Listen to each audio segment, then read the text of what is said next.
Hello and welcome to Anime Recapped. Today we'll be covering episode 1 to 4 of the anime Sword Art Online. This is the first of 6 parts. Lay back and enjoy the recap. The anime begins in 2022, with the release of the highly anticipated Mmorpg Sword Art Online. This game has piqued everyone's interest. This game is played by donning nerve gear and entering a virtual world, aka the game's world. Our protagonist, a teenage boy named Kirito who enjoys playing and winning games, dons nerve gear and enters the game. This game is new to practically everyone, but Kirito is a beta tester who has already played it. In the game, he is approached by a redhead named Klein. After observing Kirito wandering in the virtual world without reluctance, Klein realizes he is the game's beta tester. He asks Kirito to teach him the fundamentals of sword fighting because he is a complete beginner. Kirito offers to tutor him, and they begin practicing till dusk. They say their goodbyes, but when it comes time to log out, they realize there isn't any logout button. Klein asks Kirito if there is another way out of this world, to which Kirito responds that if anyone in the real world removes their nerve gear,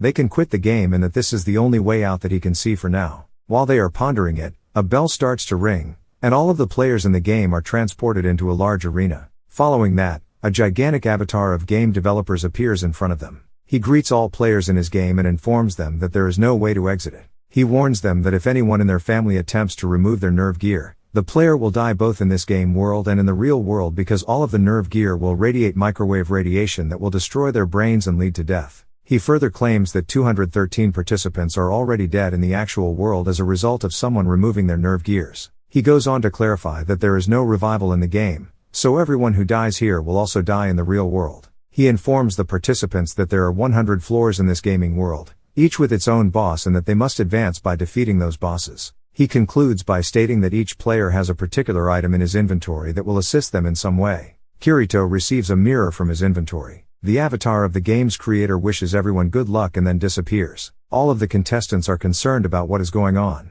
Kirito is convinced that he must complete this game as soon as possible to return to the real world. He invites Klein to join him, and they would soon clear all the floors together, but Klein declines, stating that he came here with his friend and must wait for them here before proceeding.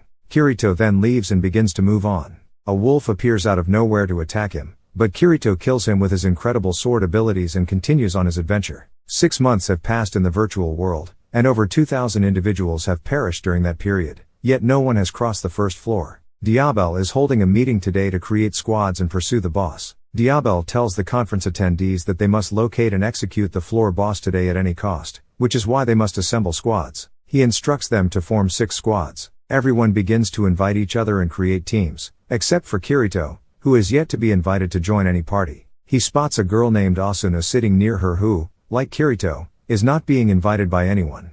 Kirito asks if she has been invited by anyone, to which she responds that all the participants are already friends and she feels awkward with them, which is why he isn't joining any party. Hearing this, Kirito tells her that he, too, is not invited by anyone but that they can never defeat the boss alone. He invites Asuna to his party, and she accepts, forming a lovely duo. Diabel concludes the meeting by stating that they will launch an attack on the boss tomorrow at 10 a.m. At night, while sitting together and eating bread, Kirito asks Asuna why she is in this village. She responds that she wants to finish this game as soon as possible and does not want to die alone, which is why she came here, knowing that many of the participants here are really skilled at sword combat. Kirito assures her that she will soon clear all the floors with him and they will exit the game together. The next morning, they all track down the boss and attacked it. The boss is accompanied by 3 guards, but the participants managed to defeat them together. Moreover, by relentlessly attacking the boss, the squad had nearly depleted its HP. Diabel advances to finish it off, as the boss whips out its ultimate weapon,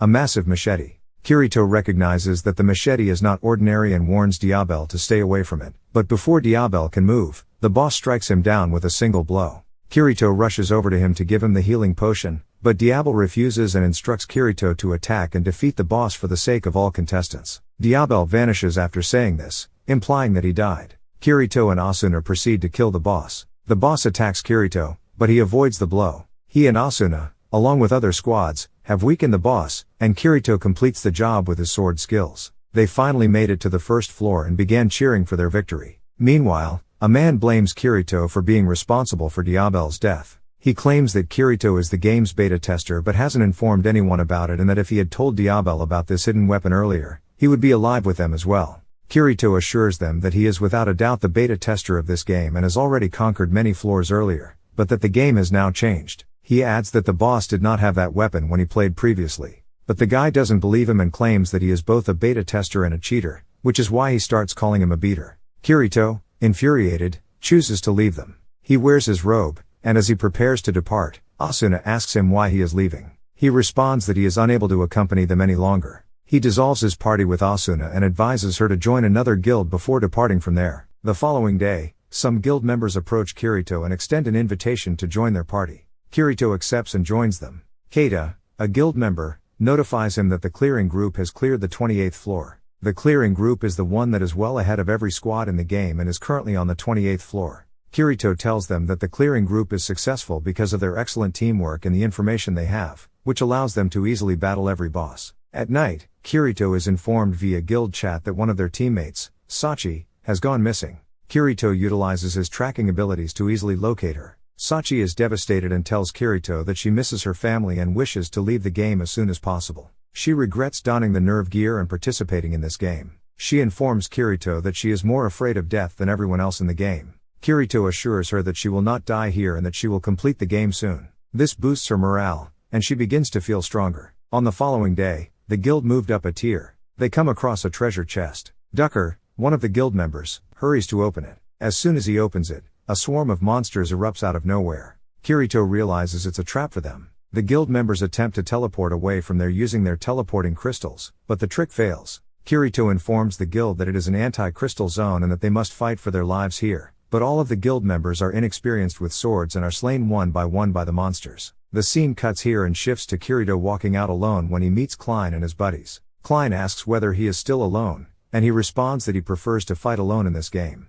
Meanwhile, Divine Dragon Alliance members arrive. Klein encourages Kirito to go ahead and take on the monster, and he and his companion will fight with Divine Dragons here. Kirito agrees and goes on to confront the monster alone, winning the duel with his tremendous powers. He returns and hands Klein the unique item he obtained after slaying the monster. Kirito then listens to the voice message he had received from Sachi. In it, she mentioned that she might have died at the time he will be hearing this audio, and if she had died, Kirito would blame himself, but it is not his fault. She also praised Kirito for his combat abilities and encouraged him to stay strong and finish the game. A few days later, in the jungle, one of the very rare beast tamers named Silica, who is accompanied by a feathery dragon named Pina, is forced to provide her healing crystals to her guild mates. She refuses and abandons the guild. After a while, she is attacked by monsters. She fights them, but a monster gets the upper hand, and when it is about to kill Silica, her familiar, Pina, tries to shield her but is slain in the process. Then the monster proceeds to kill Silica, but before they can inflict any more damage, Kirito appears there and knocks out all the monsters. He then comforts Silica by telling her that they can resuscitate Pina using its feather. He informs her that there is a kind of flower on the south side of the 47th floor that can resurrect anyone and that they must travel there soon to resurrect Pina.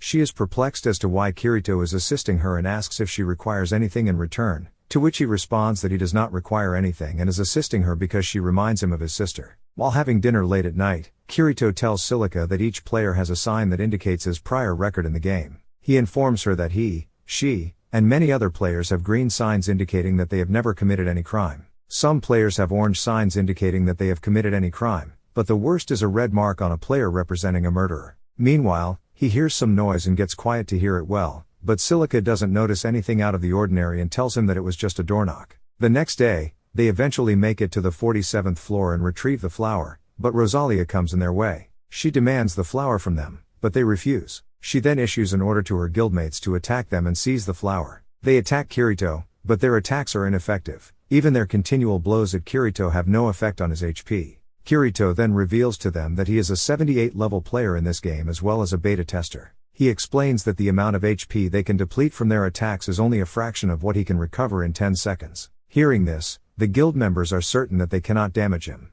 Rosalia tells him that since they can't hurt him, he can't hurt them either, or he'll get an orange mark, which means no guild will accept him. Kirito spots his sword at her throat and explains to her that he is a solo player with no guild, so even the red symbol means nothing to him. After issuing this warning, they both leave them and arrive at Silica's shelter. There, they resurrect Pina, after which Kirito departs from there.